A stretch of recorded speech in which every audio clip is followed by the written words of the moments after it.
Hello, my name is Jennifer from the Hermit's Path, a luxury metaphysical shop located in Langford, British Columbia. You are very likely watching this video because you scanned a fancy QR code on the back of the Beltane Activity Kits. So I had done a version last year that was very along the lines of this year's version. I just kind of elevated a little bit and changed over a couple of ingredients. As I like to constantly evolve my kits as best as I can, I also want to make sure that they're accessible, have the ability to evolve or be where your particular ritual level is at. So if you are a beginner, great. If you're an experienced practitioner, excellent. This is great for you too. This will be a good base for you, and then you are welcome to build onto it. So very quickly, what is Beltane? Beltane or Beltane is the May 1st, in between the spring equinox, which for this year was May 21st. We've got May 1st, halfway point. It's also the peak to the summer solstice. Our big themes are well, it's also known as May Day, the fire, lots of fire festivals, bonfires. Fertility is a big theme for it, abundance, lots of beauty. The maypole, which is what we're going to be doing today with the ribbons and dancing and just kind of bringing in that summer season, not quite getting to the summer solstice part. So Beltane's a lot of fun for that. And so like I said, we've got a very base ritual here just to bring in some of those elements. That's easy. You don't have to think about it too hard, but we're still being very intentional with our energy for this ritual. Okay, so let's just start with what's in the bag. So I've already kind of opened it up here, from which you can see it doesn't seem like there's a whole lot, but we can build onto it too, or you can keep it as simple as you want. So the first things first, we've got a little guideline instruction card and noting what's in the bag and what it means. We have our Mayday pole, and then we also have some very specifically curated colors, ribbons to go with it, and we will do that up in a few minutes. We have a little beeswax candle. We have a herbal mixture which contains, I'm gonna have to reference my notes here because I don't remember, hibiscus, chamomile, calendula, lavender, and rosemary. That's why I couldn't remember. It smells fantastic. But we have a little bag of oats and a bay leaf, and we've got 3 crystals, carnelian, smoky quartz, and green aventurine. So what do you need? Well, really any kind of surface that you're okay with using as an altar. I like to use my silver plate here. You could literally do this right on a surface, depending on how long you plan on keeping this altar active for. Or I have a small apartment, so I have to do all my altar work kind of contained to my tray so I can move it into my altar, because my altar is not exactly at level. It's kind of up high, so it's more of a pretty altar, not a functioning altar for me. I digress. So again, the instructions are loose, so you have a lot of opportunity to play around with the options given the products that you have here. So we want to start by always cleansing and setting an intention with our space. Now, what I've noted in the instructions is that, if you have the option of opening up a window or even doing this outdoors is cool too. I have construction happening across the street, so we are not going to do that. But we will cleanse the space and make sure that we sit with our energy for a minute to just get those vibes going.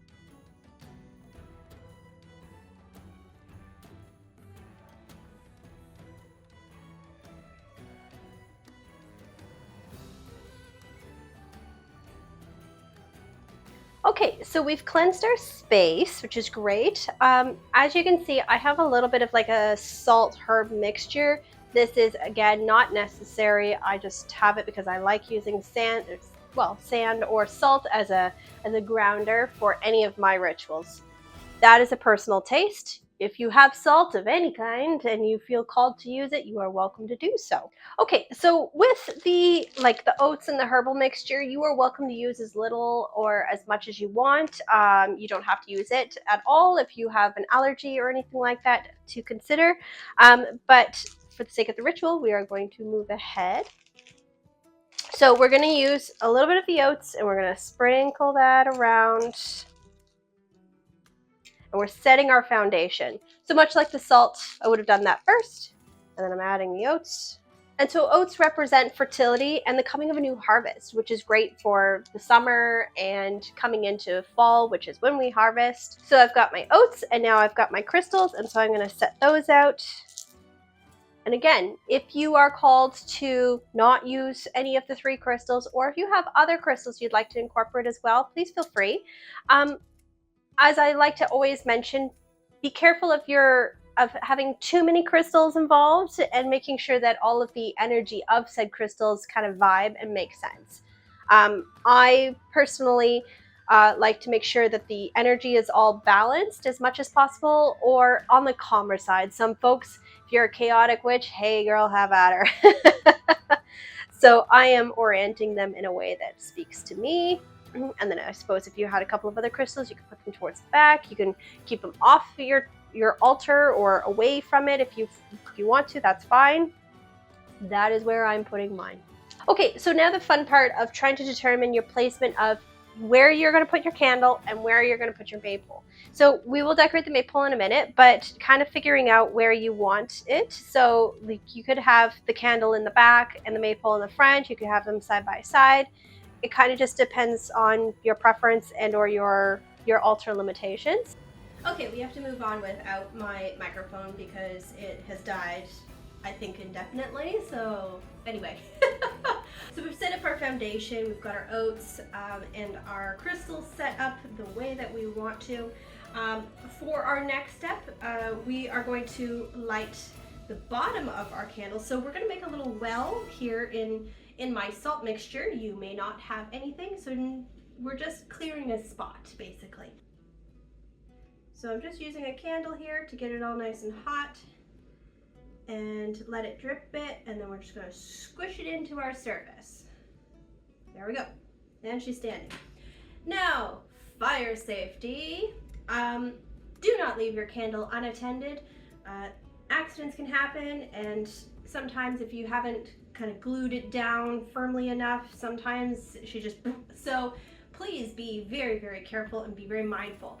Depending as well on your surface, you may not want to put your maypole so close to your fire.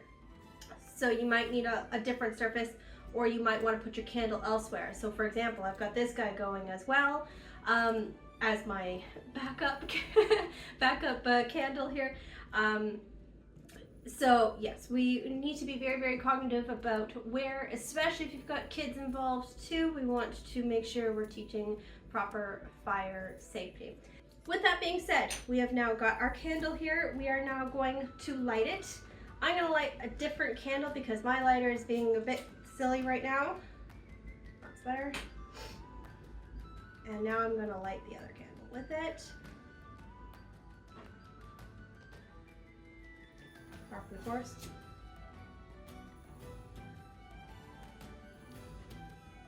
Okay. We've got our candle lit. And I've included in the instructions a little guided ritual of what you can say. If you're, again, called to say something else, you are more than welcome to. So, with this flame, I welcome the vibrant energy of Beltane. May passion awaken, growth flourish, and joy guide my path. So we're just going to sit with this for a second. And then we have the fun part of decorating our maypole. I have noted in the descriptions what each of the colors mean. If you have more ribbon and you feel inclined to attach it, you are more than welcome. If you have a hot glue gun, you are more than welcome to use that as well. I am going to just tie them on like a non-fancy knot. And ideally, if you can get them so like, I don't have it, like that's probably too much, so if I can loosen it up a bit and get it kind of tighter towards the end. Just in that way you have a longer ribbon as much as possible. If you're using a hot glue gun, you could literally just put the glue on your thing and just stick it on, and then boom, then you've got your tag there. If you're using a glue gun method, you can even put flowers and such on top of your maypole to like hide the glue. I think that would be super cute. I have obviously opted not to do that because I am a lazy witch. Sometimes. Obviously not too lazy if I'm doing this, but... And what I'm doing here is I'm offsetting my knots. Well, not even knotting, I'm just kind of making loose ties. And you kind of want to keep them to the top as much as possible.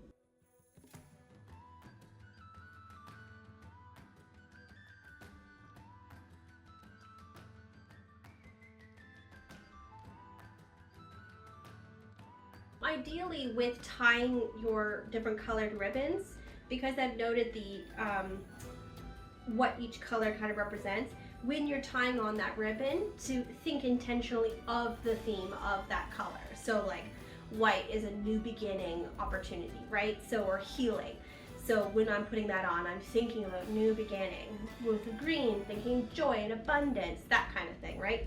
Okay, so we've kind of... There we go.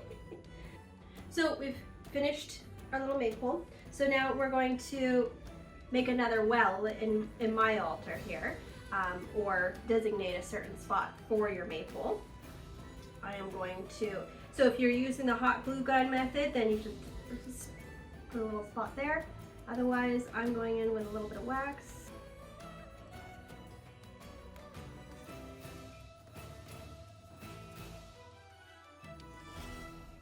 So in the meantime, while that's kind of curing, we are going to kind of sit energetically with our bag of herbs, give it our well wishes and intention for the ritual. And then we're going to add this to our circle. And you can decorate it however you want. Again, you can use as little or as much as you want. There's even, sometimes you can, like if I wanted to, let's see here if I can.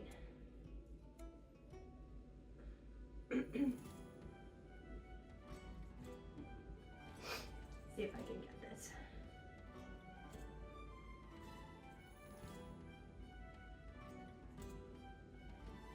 So if you have any flowers, you could drip some wax onto them. Or if you're using the hot glue gun, then you can use that as well. And I'm just sticking it to my bowl. Kind of looks a little funny like that, but that's okay. And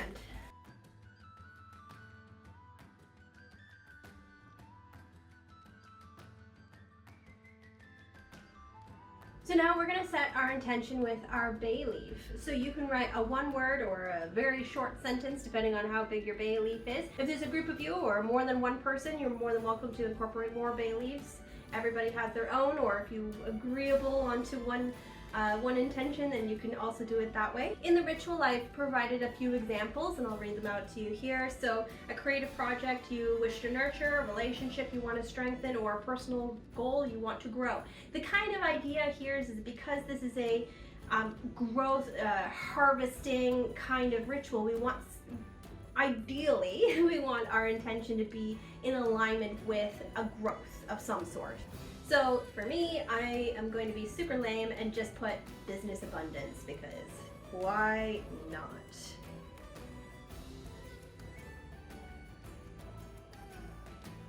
Because I love you guys and I want to continue being here for you.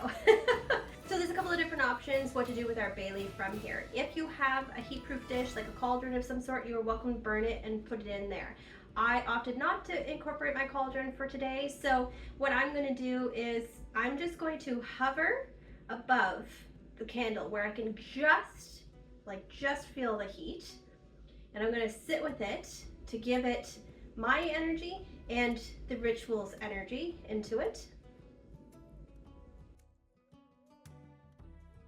And you can sit with this as long as you feel inclined to, or until your fingers still start feeling a little too warm. And then you're welcome to bury it into the earth if you have a garden or somewhere that feels special to you, or you can even carry it around with you for the season.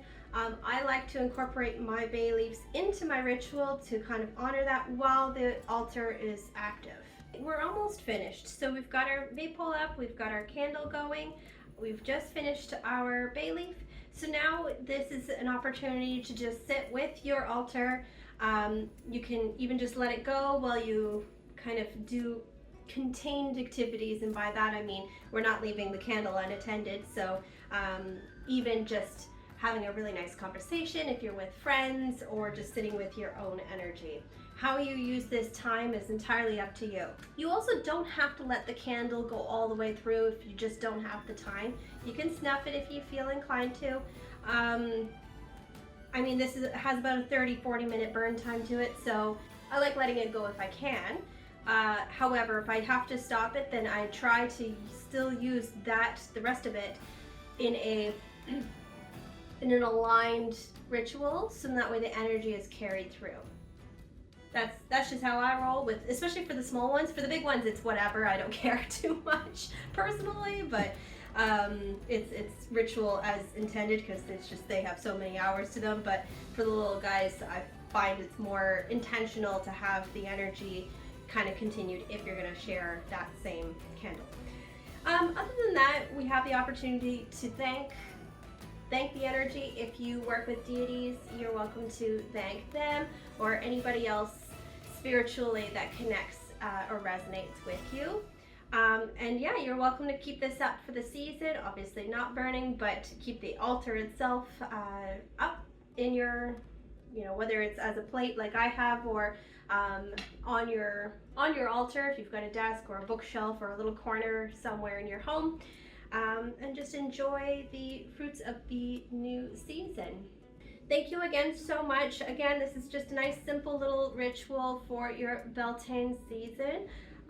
If you have any questions, as always, please feel free to reach out to me. Instagram is the easiest way of getting a hold of me, at the Hermit's Path. Other than that, we'll see you on the next one. Thanks so much.